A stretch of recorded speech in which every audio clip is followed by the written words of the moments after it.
Maria Lúcia da Silva, sou psicóloga, psicoterapeuta, faço parte do Instituto AMA Psique e Negritude, que é uma organização criada em 1995, que tem como perspectiva pensar estratégias na direção de superação do racismo interiorizado, o que significa pensar ações, atividades e projetos com foco psicossocial.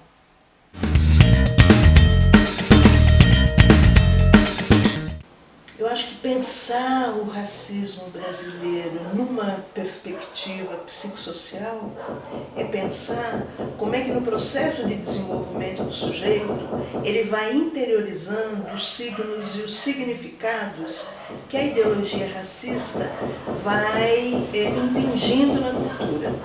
Então, se a gente pensar que a ideologia racista ela pressupõe a inferioridade, né, dos negros em relação aos brancos, o que você vai encontrar na cultura, seja nos meios de comunicação, seja nos livros didáticos, seja nas relações entre brancos e negros, é a ideia de que aquele sujeito ele é menos, ele vale menos que o outro. E, portanto, isso vai tendo um impacto no processo de desenvolvimento do sujeito negro. Vamos pensar na escola. Quando a criança está na escola, a criança negra na escola, ela é menos incentivada, ela é menos elogiada, ela não é ressaltada os seus valores, as suas belezas.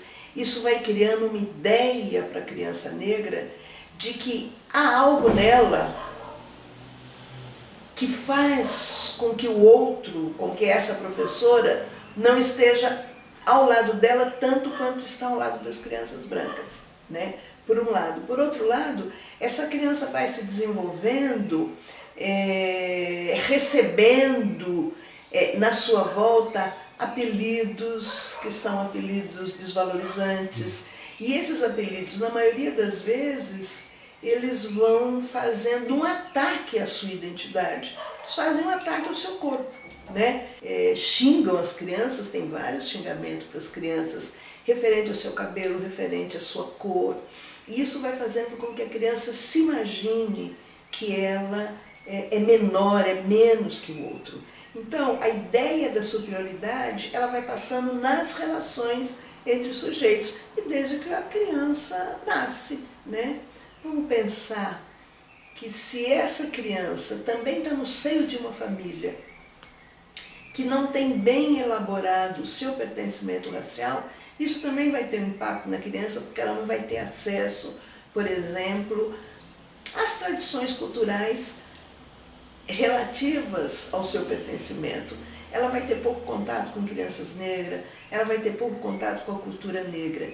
E isso vai fazendo com que a sua identidade, com que ela vá crescendo e vá tendo problemas na percepção de si, por um lado, e por outro lado, na identificação com seus iguais. Porque um dos desafios é o desvelamento do racismo.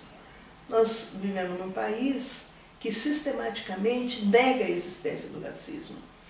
E ao negar a existência do racismo, você não possibilita a reflexão do tema entre as pessoas que são diferentes fenotipicamente. E ao negar a discussão do tema, há sempre um não dito, há sempre um olhar diferenciado, há sempre uma expressão de desconforto, uma expressão de susto, enfim, pensando que a linguagem, ela não é só uma linguagem verbal, mas é uma linguagem que passa pela expressão, né? Que passa pela imagem. Então é a partir daí que a gente vai absorvendo signos e valores que nem sempre tem a ver com a nossa cultura e que vai ter impacto na minha relação comigo mesmo e com o meu grupo de pertença. A grande questão do racismo no Brasil é a negação da sua existência. Porque se você nega algo, você impossibilita que se discuta os efeitos sobre isso. Então, eu acho que a diferença do racismo no Brasil para outras partes do mundo é a sua negação, que faz com que a sociedade como um todo ao negar esse aspecto da cultura brasileira, também não se implica na construção de estratégias para a superação, né? Eu acho que essa é uma questão fundamental. Uma tarefa que vem sendo feita, né, acho que desde quando a gente chegou aqui, mas pensando um pouco no período mais da década de 70 para cá, é tornar visível o impacto do racismo sobre a vida da população negra. E essa visibilidade ela vai se dar através do quê? Através dos indicadores sociais, através de como os veículos de comunicação lidam com o tema. O movimento busca dar visibilidade de como a escola, né, uma instituição de formação, trata o tema no interior da escola. A tarefa nossa, num primeiro momento, foi fazer a denúncia do racismo. Depois que foi feita a denúncia do racismo e que a gente conseguiu colocar na Constituição, né, ou o Estado assumir que o Estado brasileiro é um Estado racista, à medida que a gente conseguiu colocar na Constituição que racismo é crime inafiançável, a partir daí você abre espaços também para exigir do Estado políticas públicas na direção da superação. Entre o desvelamento do racismo e a formulação da política pública, tem um espaço de produção e de pressão, que é o espaço que o movimento e os ativistas e os grupos comprometidos com a justiça, com os direitos humanos, entram no sentido de fazer valer e pressionar o Estado para que ele de fato assuma o seu papel não só como regulador das relações, mas como promotor de direitos, né?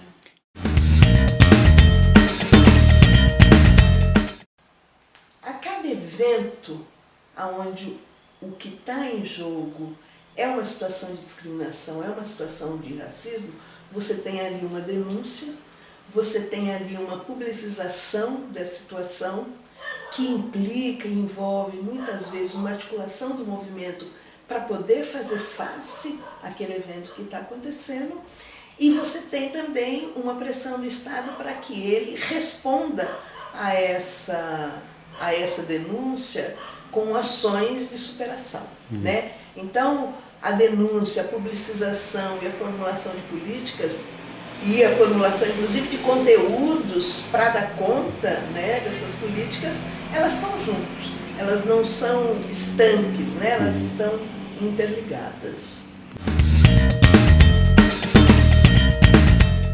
Que na grande maioria das vezes nós discutimos sobre o racismo como se o racismo não nos atingisse. A gente fala do racismo como se a gente estivesse falando do outro, e a gente fala do racismo, na maioria das vezes, numa dimensão teórica.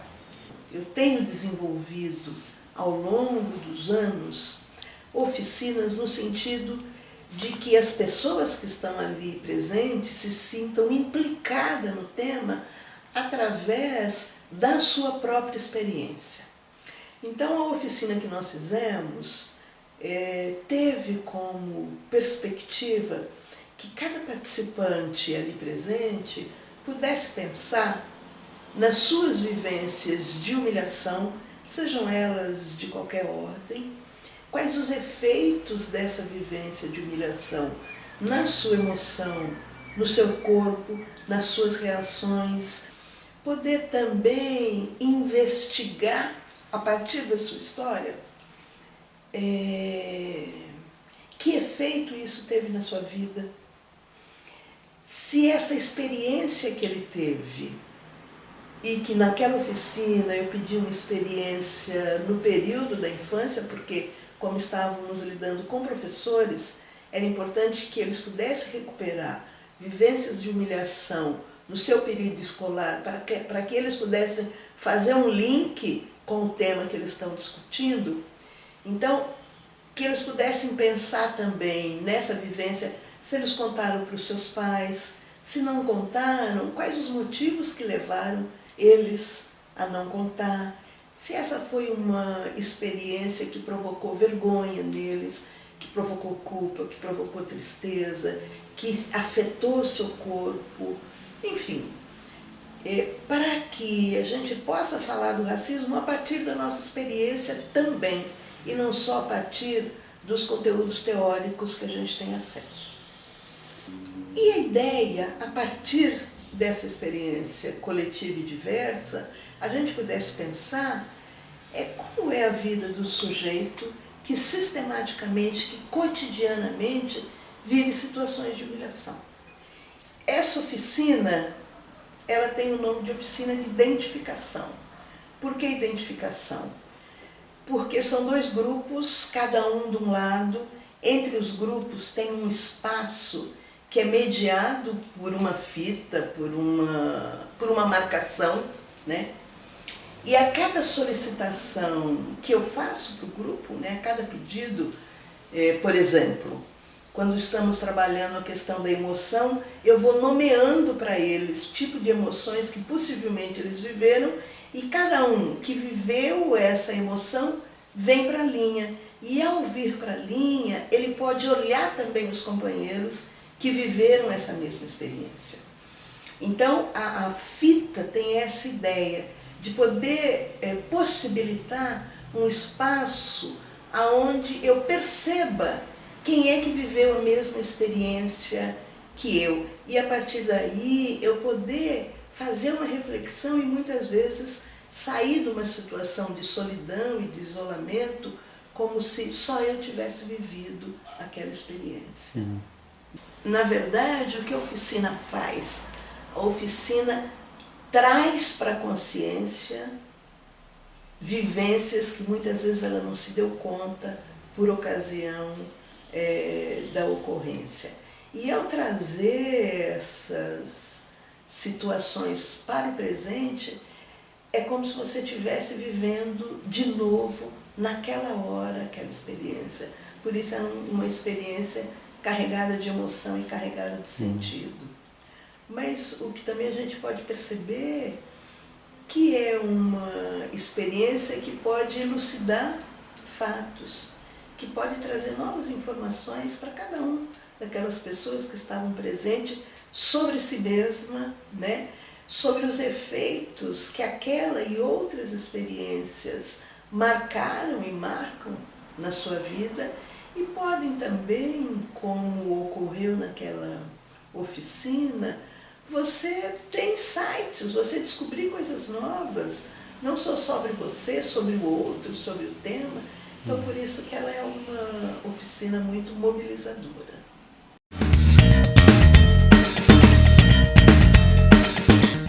Eu penso que não existem diferenças no impacto das discriminações, sejam as discriminações de que ordem for, né? O impacto, a dor, o efeito, eles são semelhantes.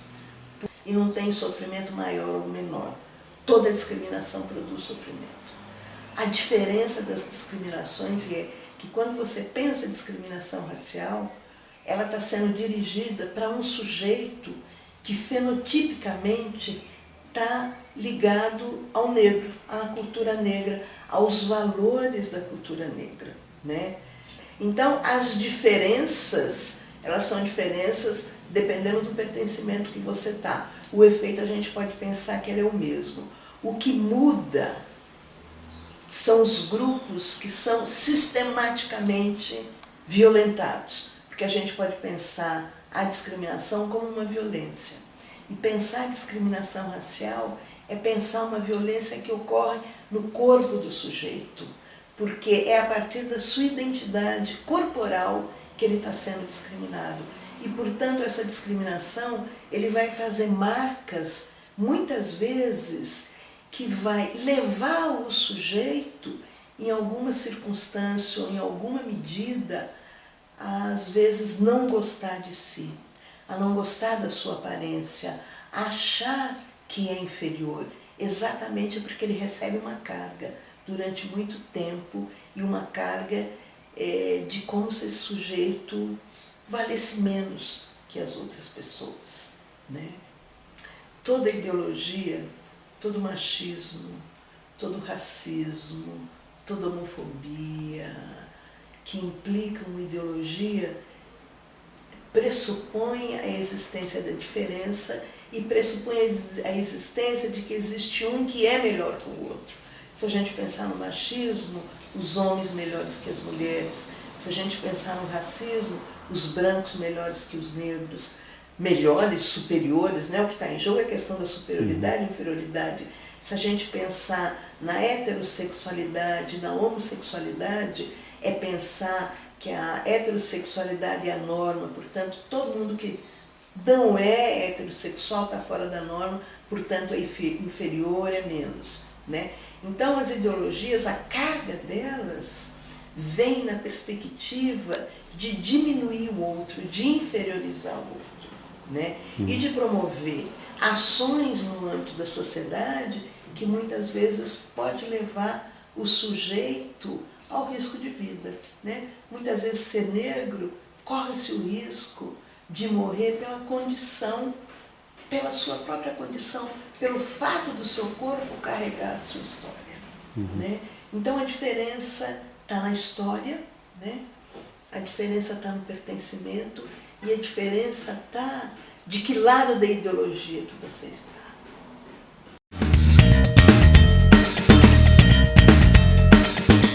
Do ponto de vista psicológico, à medida que a gente vai se desenvolvendo e à medida que a gente vai entrando em contato, ou melhor, que a gente vai vivendo experiências, sejam as mais diversas experiências, sejam elas de prazer ou de desprazer, seja de dor, seja de alegria, seja de tristeza, essas experiências elas vão deixando marcas, né?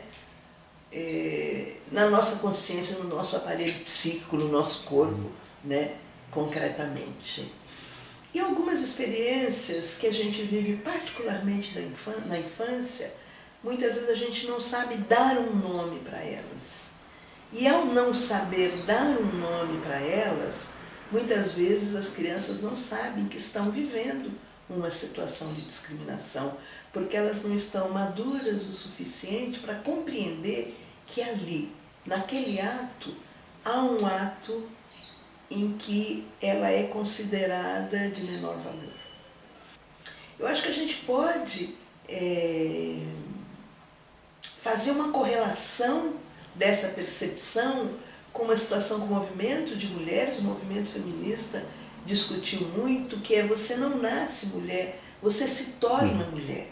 E você se torna mulher quando você compreende o significado que é ser mulher no mundo e na sociedade. E isso acontece com nós negros também. Nós não nascemos negros na concepção da consciência do termo. Nós nascemos, a gente é criança, é de uma cor que a gente não sabe bem que significado ela é, mas a gente, penso eu, que a gente só se torna negro quando a gente entra em contato mesmo com o que é ser discriminado.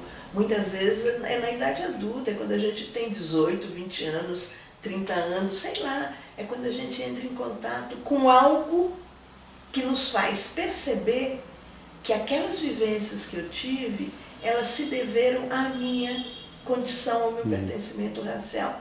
Nesse momento, sim, eu posso dizer que eu me tornei negro.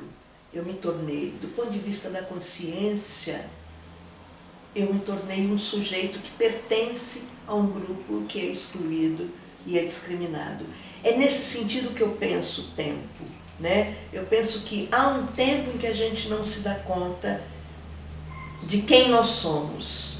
E nós precisamos, às vezes, viver uma sorte de uma série, né, de vivências dolorosas, de vivências de sofrimento e também de vivências de alegria, né? Porque ser negro não é viver só o sofrimento, tem muitas coisas importantes e gostosas e prazerosas que a gente vive, mas é necessário um tempo para a gente se dar conta de quem nós somos do ponto de vista da consciência, do ponto de vista político, do ponto de vista do significado.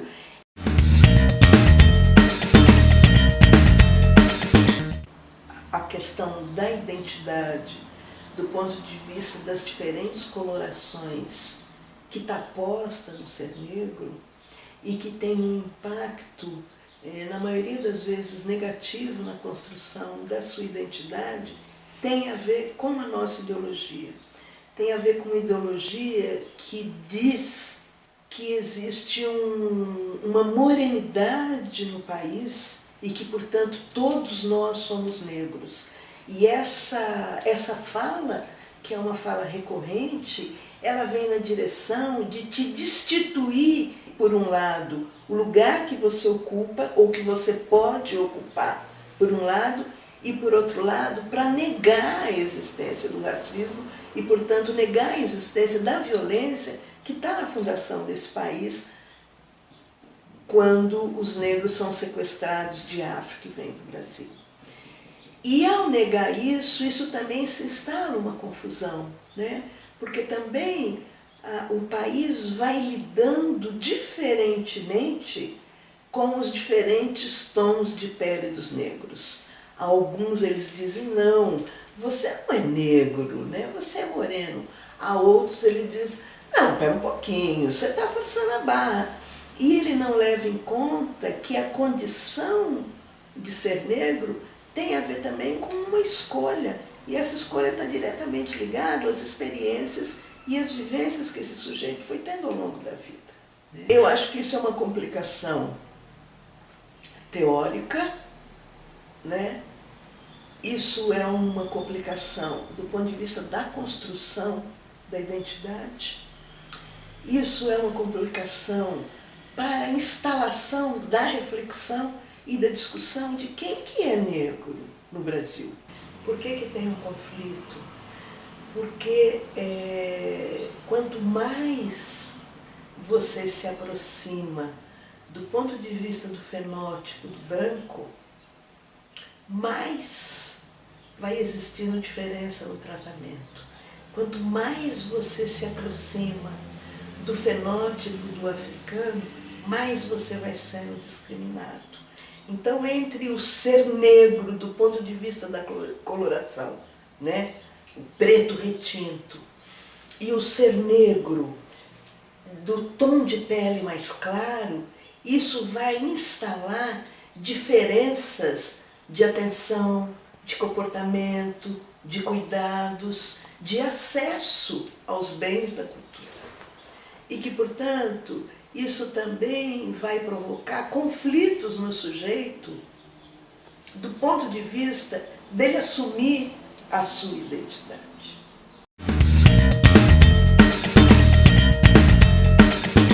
Que o sistema de classificação que nós temos, ele pode não dar conta, né, das colorações que existem no nosso país e dos resultados dos diferentes casamentos interraciais, por um lado.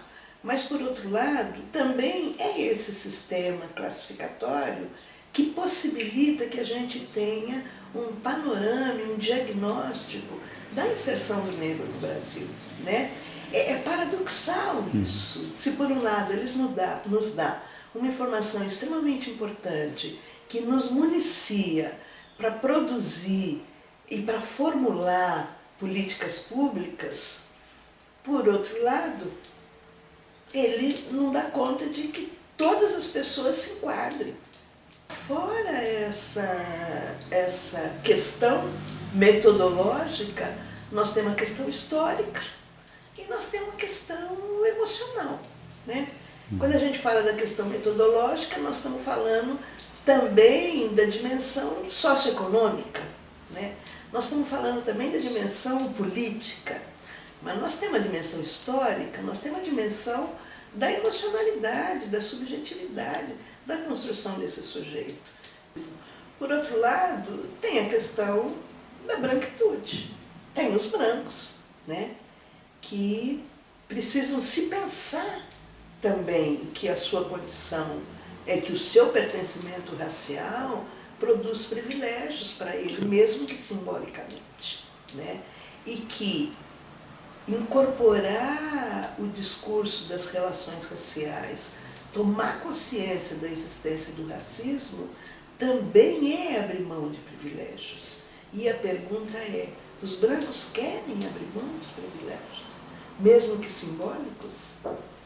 Muitas vezes a tonalidade da pele, ela sim, ela é utilizada como estratégia de desqualificação da luta, né? Porque é como se aquele que é mais claro não precisasse tomar partido. E eu acho que aí é que eu engano, porque a luta, o enfrentamento ao racismo é uma luta dos brasileiros na sua totalidade. Ela não é uma tarefa dos negros, ela é uma tarefa dos brasileiros. Qualquer dos estereótipos utilizados em relação aos negros, eles vão colocar os negros como refém de algo. Se a gente pensar que do ponto de vista da sexualidade, os homens negros eles são considerados como homens que são bons de cama, assim como as mulheres, né? Algo que num primeiro momento parece um elogio, na verdade é uma descaracterização e é colocar você num lugar e que foi criado em função das violências vividas no período da escravidão, né? Da escravização. Se naquele período as mulheres negras eram violentadas porque elas eram de propriedades do senhor, assim como os homens negros que eram usados como reprodutores, é deste lugar que os estereótipos foram construídos. Assim como o estereótipo de inferior intelectualmente, ele tem um papel, né? Ele tem um papel de te colocar no lugar da inferioridade. Então o que a gente pode pensar que os estereótipos, eles foram criados historicamente, eles têm uma função. E essa função é de fazer valer a ideologia do racismo, né? De não permitir mobilidades, de não permitir acessos, de não permitir mudanças do ponto de vista socioeconômico, sociopolítico.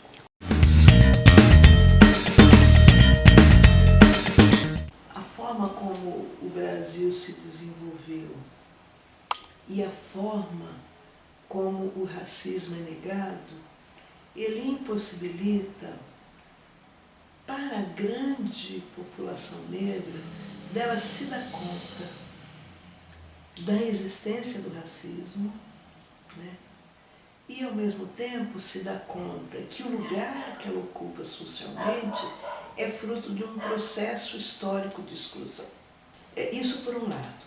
Por outro lado, como as imagens construídas dos negros são imagens extremamente negativas, né? Imagens de desvalorização, nós temos uma questão aí que é a questão da identificação. Muitas vezes um negro não se identifica com o outro, não se identifica com o outro, porque ele tem uma imagem negativa de si. Obviamente ele tem uma imagem negativa do outro. Então a identificação é quando a gente pode olhar para o outro e se espelhar no outro. O racismo, o que ele faz? O racismo no Brasil, ele tem impedido que a gente se identifique, nós entre nós mesmos. Então muitas vezes a gente acaba negando o pertencimento do outro ou negando a importância de você ser negro. É nesse sentido que essa negação, ela não ajuda no avanço da luta contra o racismo. O que nós podemos perceber, e o que a gente tem percebido, é que cada vez mais setores da sociedade brasileira podem reconhecer a existência do racismo e mais negros podem se reconhecer negros, né? Isso é um trabalho direto do movimento negro, do movimento social afro-brasileiro. Esse trabalho que vem sendo feito, ele vem na direção de que os sujeitos negros possam assumir a sua negritude. Então é nessa perspectiva que muitas vezes a gente acaba não contribuindo às vezes para o avanço da luta, quando eu não posso me considerar um negro em função das imagens negativas recorrentes que eu tenho no meu imaginário.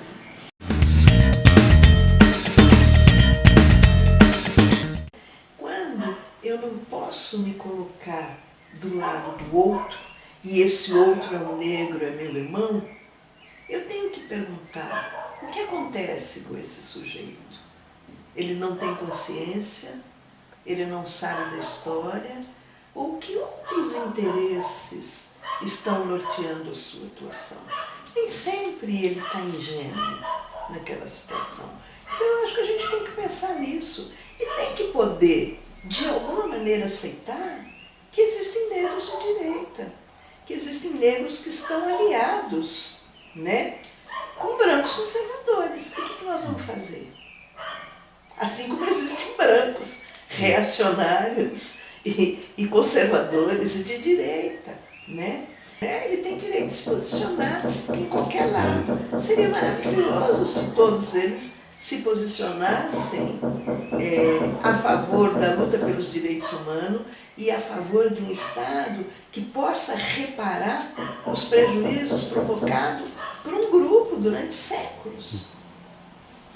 Mas não é sempre assim. E ele tem o direito de não ser, né? Eu também tenho direito de brigar com ele, de reclamar, de dizer: você está errado, não é isso. Mas eu acho que a gente tem que pensar um pouco melhor nessa situação e pensar ali, naquele sujeito que está, por exemplo, quanto às cotas, que é o exemplo mais claro que nós temos tido nos últimos tempos, onde tem um negro do movimento socialista de não sei o que, não lembro o nome da sigla, ele é um negro, ele faz um alinhamento com os setores mais conservadores da sociedade brasileira. E a minha pergunta é: ele não sabe da história brasileira? Ele não sabe da história da escravização? Ele não acompanha o processo político que os negros viveram nas últimas décadas? Ele está ingênuo nessa situação ou ele está fazendo uma escolha? E se ele está fazendo uma escolha, quais são os interesses que estão norteando a sua escolha? Ele não está sozinho e ele não é ingênuo. Ele está fazendo política. Se ele está fazendo política, tem interesses. O que nós não aceitamos é que o interesse dele seja diferente dos nossos interesses. Óbvio que a gente vai combater, mas a gente não pode ser ingênuo o suficiente de achar que ali não existe interesses, sejam econômicos, sejam políticos, sejam de qual ordem for.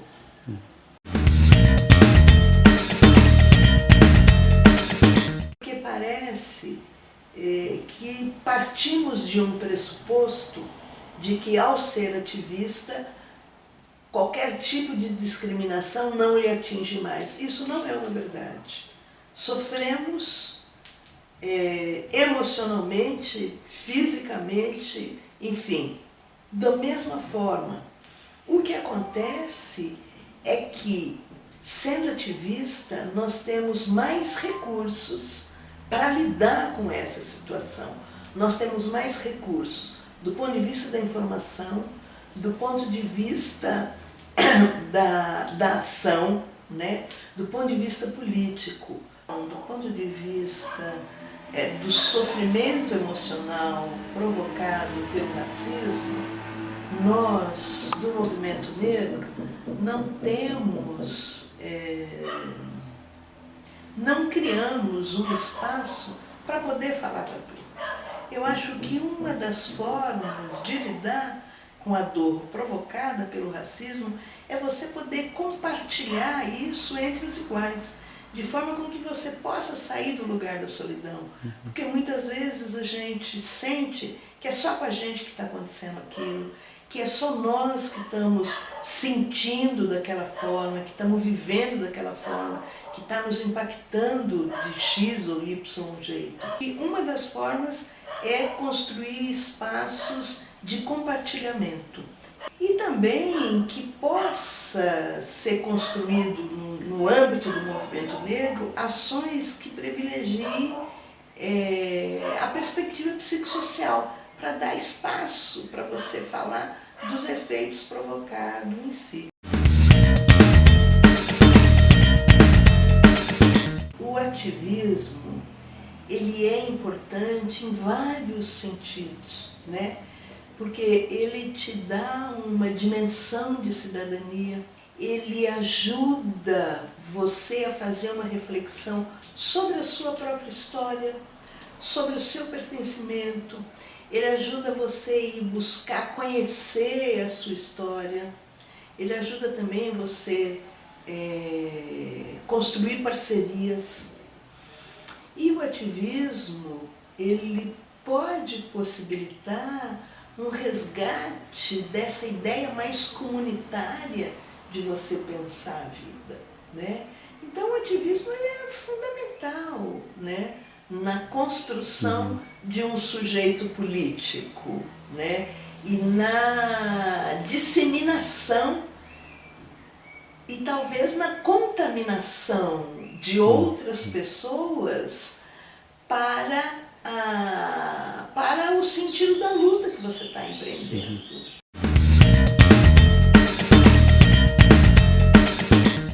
No campo da educação, o grande marco foi a conquista da Lei 10.639 e 11.645. Por que ela é uma grande conquista? Porque a construção da nossa identidade está diretamente ligada ao conhecimento da nossa história, ao conhecimento do que os nossos ancestrais fizeram, construíram, qual é a herança que eles nos deixaram, né? E como, a partir dessa herança que eles nos deixaram, nós podemos nos sentir uma criança com valor, né? Porque se eu não tenho história, eu não tenho valor. Então eu acho que essas leis, elas são grandes marcos.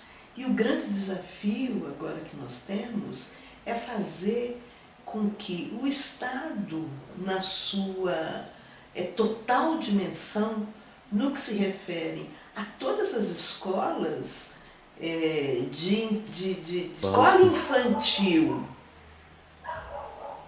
à universidade, possam incorporar a lei para que eles façam uma mudança de posição em brancos e negros. Porque qual que é o grande desafio? O grande desafio não é só ter um espaço de acolhimento para o negro. O grande desafio é possibilitar uma mudança do branco, no sentido de que ele se perceba como sujeito igual ao sujeito negro.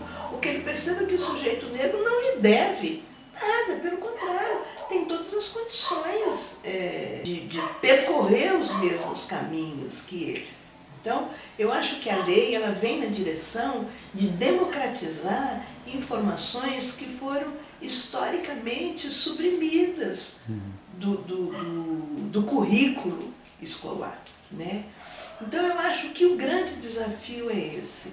Talvez se a gente pensar em termos de escala, porque é difícil você fazer uma mudança em toda a dimensão da formação, a primeira conquista é a gente poder definir metas de forma com que todas as escolas estejam operando a partir da Lei de Diretrizes e Bases.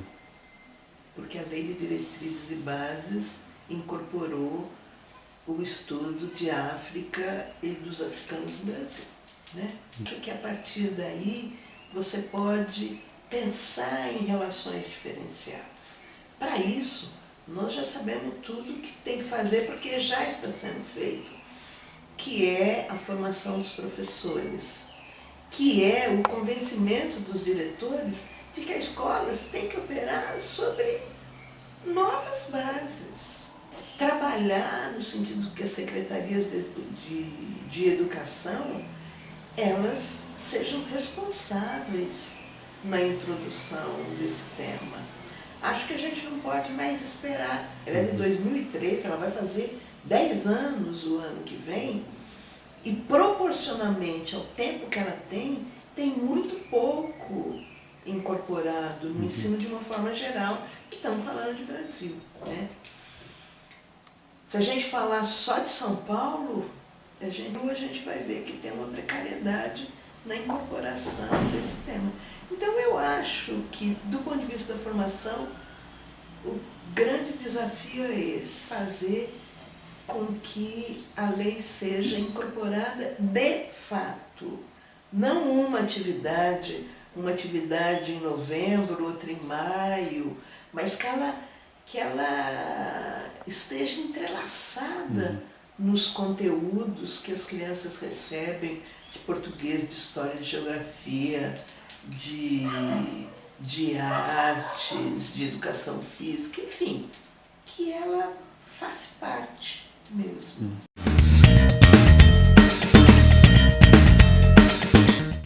Num primeiro momento você tem que acolher aquele que está sofrendo, mas no segundo momento você tem que instalar a discussão. E aí tem que se buscar estratégias pedagógicas para poder fazer a discussão. Você discute identidade na escola, não começando como se começa com os adultos, né? Você começa discutindo diferenças, das mais amplas diferenças, até chegar nas diferenças entre eles. Você discute a realidade que tem a classe. O que eu estou vendo nessa classe? Aí você pode discutir diferenças de muitas formas. Todo mundo levanta, todo mundo é igual no tamanho, todo mundo é igual na coloração, todo mundo é igual no sexo. Você pode fazer discussões de diferenças pegando todas as diferenças que existem ali, né? O racismo está tão enraizado na nossa sociedade que os professores que têm a tarefa de apoiar os seus alunos no seu processo de desenvolvimento, eles negam a existência do racismo. Ao negar a existência do racismo, eles negam que aquela experiência que aquele menino ou aquela menina negra está vivendo é uma experiência de humilhação, é uma experiência de dor. Não é nada. Como não é nada? Né? Os professores têm que saber que isso provoca impacto, para eles poderem enxergar seus alunos de uma forma diferente, para eles poderem serem acolhedores. Agora, eles são obrigados a ser acolhedores. Não tem mais espaço para o professor fingir que não sabe que existe racismo, que não sabe que existe homofobia, que não sabe que existe sexismo. Então, acho que também tem uma tarefa grande aí, que é tirar um pouco os professores desse lugar cômodo de não se atualizar. E com isso não vai nenhuma justificativa porque eles ganham mal, não, eles têm que ganhar bem, né? Eles têm direito a bons salários como todo mundo, mas eles também precisam por si só quererem se atualizar e quererem ser alguém que possa pensar a sua escola, o seu país, o seu bairro como um cidadão, né? O brasileiro tem uma mania de importar palavras para as coisas que acontecem há milênios. Situações de violência entre os alunos acontecem há muito tempo. Não é com a introdução da palavra bullying que professores e diretores se dão conta de que existe isso. Não, eles já sabiam. E o bullying, ele importa algo de fora e exclui algo de dentro, porque o que é o racismo senão uma situação de violência? Agora começam a falar no bullying racial. Eu acho isso uma besteira.